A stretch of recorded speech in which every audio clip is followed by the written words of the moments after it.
to promote wars rather than peace. That was the former member of the Council of Europe. I think we have to move on with this philosophy of let's try to do something still within the ICC. We so highly appreciate that ICC is dealing on a daily basis with 71,000 war crimes registered as of yesterday, information from the Prosecutor General Office of Ukraine, and there will be so many more. I haven't registered my residential building after numerous shelling, and I think there are many Ukrainians who didn't as well.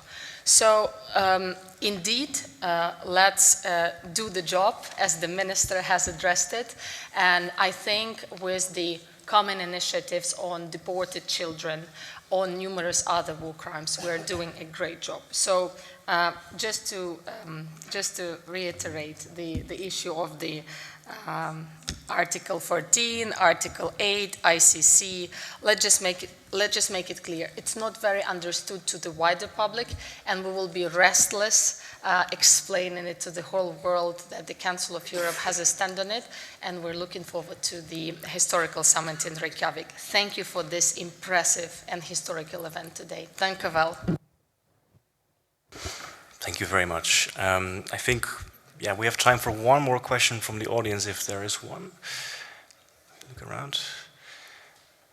Because then I have maybe one more for the audience members in general, and of course you can see amongst you who can answer in the best way. But now, of course, I mean, Bob, you referred to it earlier already, that Russia has been excluded from the Council of Europe, and that 140 million Russians, of course, are not covered by the protection mechanisms that are there under the legal mechanisms that we have at the Council. And of course, we've discussed this in depth, but what can we do in this way, still, with this in mind, to be able to have sort of human rights protection mechanisms, even from countries perhaps that are now excluded from the Council of Europe, and don't fall under the remit.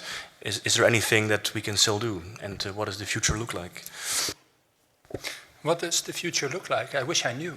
How to ever again reach higher levels of human rights protection in Russia when they've amended the constitution to make sure that their constitution goes above international commitments. So basically Russia will have to do a fundamental revision of its own legal order in order to allow the type of access that we would need in order to do that job properly. How long that takes, I don't know.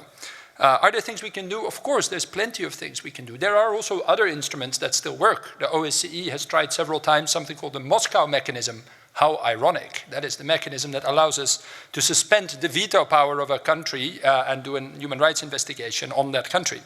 It hasn't yielded much in terms of human rights protection for Russians, because I don't think the Russian government is actually actively implementing any of the recommendations, but it keeps it on the agenda.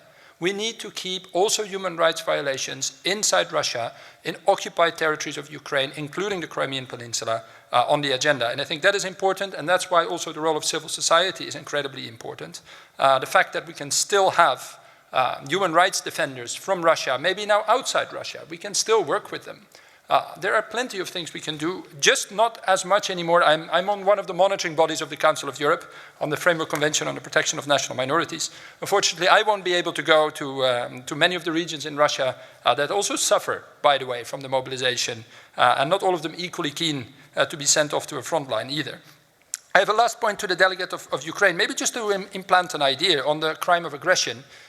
We can have a lot of debates about the different articles, but there's one other point that maybe the Council of Europe, I don't know if you already do it, but maybe you should, is what are the consequences? What are the consequences of having been found guilty of the crime of aggression?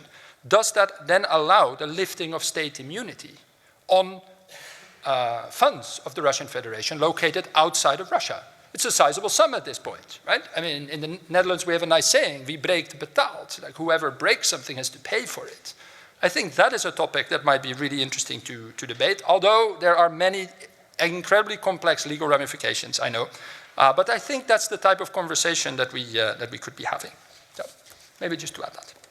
Thank you very much, Bob Deen. Now, I do believe that we have to conclude the Q&A and the panel discussion with this. So on my behalf also, Mr. Tini Cox, Barbara Ome and Bob Deen, thank you very much for your, I would say, honesty and also novel ideas that you've raised in this discussion, thinking beyond what we've discussed before. and also thinking ahead to the future with us in a realistic, but also, let's say, in an inclusive and idealistic way, which is what the Council of Europe is in the end all about. So thank you very much. I would like to ask you to remain seated for now. But before we round up our event, I would like to announce our final keynote speaker, of course, Mr. Martin Eyjolfsson, Permanent Secretary of State Ministry of Foreign Affairs of Iceland, for a perspective on the Icelandic presidency of the Council of Europe and the 4th summit of the heads of state and the governments. So thank you very much. Please, you have the floor.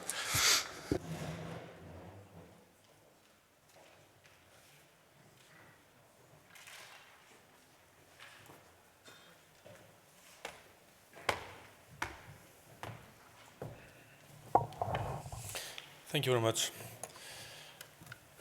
Dear President Cox, Secretary General Maria Buric, dear parliamentarians, dear freedom lovers, I think Churchill used that word in the video. I really liked it. I'm really honored to be here, and it has been very informative and thought-provoking, and thank you very much for the discussions. Actually, it all started here 75 years ago, and paved the way to the establishment also of the European Union. I think the European Union, or at that time the EEC, would never have come about if we would not have had the establishment of the Council of Europe. And we've been talking about that multilateralism was the only way or only answer to brutal unilateralism. And Bob, you were talking about the inclusion versus, to isolation, and I've often thought about it actually.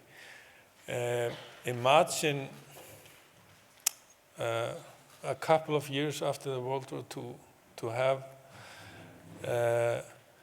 the 6 that were invited at the table. Imagine how difficult it must have been for ministers in some of the states to invite other countries to the table at that time. It's a brave decision, but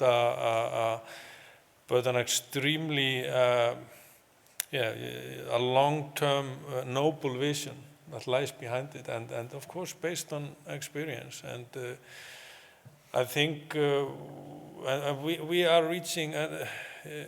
You talked about everyday life, Barbara, and what your grandmother said.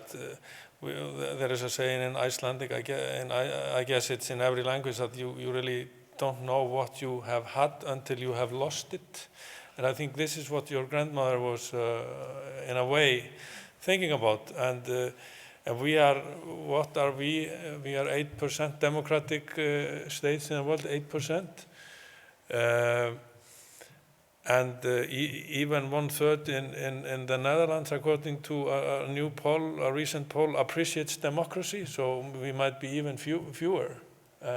But still, the rest of the world is almost ready to die for a European passport, or a passport in a Western democracy. And we have to realize what we have. This is what we are fighting for. And what you said yesterday, President Cox, that if we fail to contain unilateralism, brutal unilateralism, then, you mentioned the possible World War III, which, is a terrible thing to think about. But I think we have to realize that we are on crossroads. And there is a Reykjavik summit. We have been talking about the Reykjavik summit here. We have been talking about historical summit. Yes, it is historical because it's only the 4th summit. But we don't want it to be historical only because it's one of very few summits. We want to have it content-wise historical as well. And we need to deliver on concrete, tangible results. Back to basics is very much what we hear. We need to commit to the core values. Absolutely. I think the registry of claims is a fundamental issue, and I think we can make tangible, concrete steps, even sign statutes or something. We have to realize that the Minister Verwind said here that the road to justice is long, but there has to be a road to justice, and we can make that happen. That's justice for the people of Ukraine, first and foremost. But it's also a manifestation of multilateralism, of prevailing rule of law. So, and then we talk about other issues as well, artificial intelligence and gender equality, rights of minorities. So there is a lot of our agenda. We have been, and Ukraine is of course on the top of our priority list, and we have been unwavering in our support there. We have been talking a lot to our Ukrainian friends, and of course, like all of us, have been supporting them in all possible means, and of course condemning this unprovoked and unjustified and inexplicable invasion. Yeah, so I really just wanted to make these comments instead of reading a very good speech, but we have been saying so much of it here, so I really don't want to repeat it all. I found it more meaningful to take up the points that you have been making and in some way responding to them. And I would just like to thank the hosts of this conference. It's an honor to be in this building. And also I'd like to thank the Netherlands for offering to host the registry I talked about, and I'm sure that the Reykjavik Summit will be a success, and I'm looking forward to seeing all of you, or many of you, there. Thank you.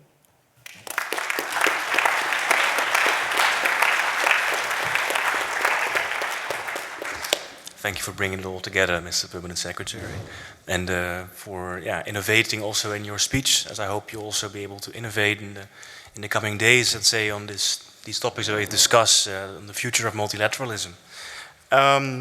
Well, once again, and now also leading to the closing of this event, on behalf of the Netherlands delegation to PACE, the Ministry of Foreign Affairs of the Netherlands, of course, also present here, and the Klingendahl Institute of International Relations.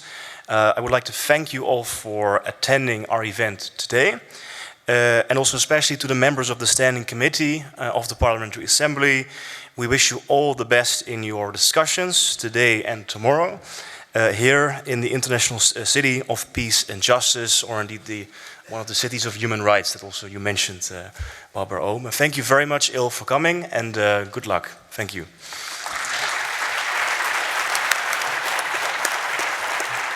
And thank you very much, Teun, for moderating this meeting.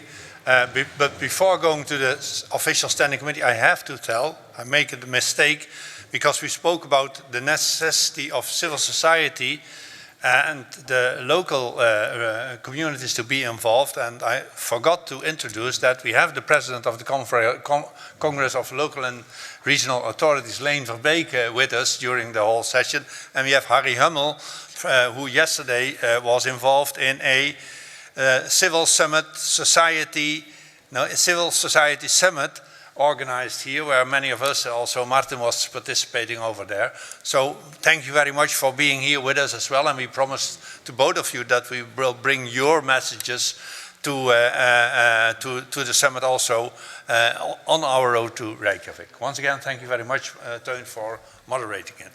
I have to tell to everybody, the Standing Committee is a public meeting, so everybody who wants to attend the Standing Committee is invited, but you are no longer entitled to take the floor because this is a democratic body.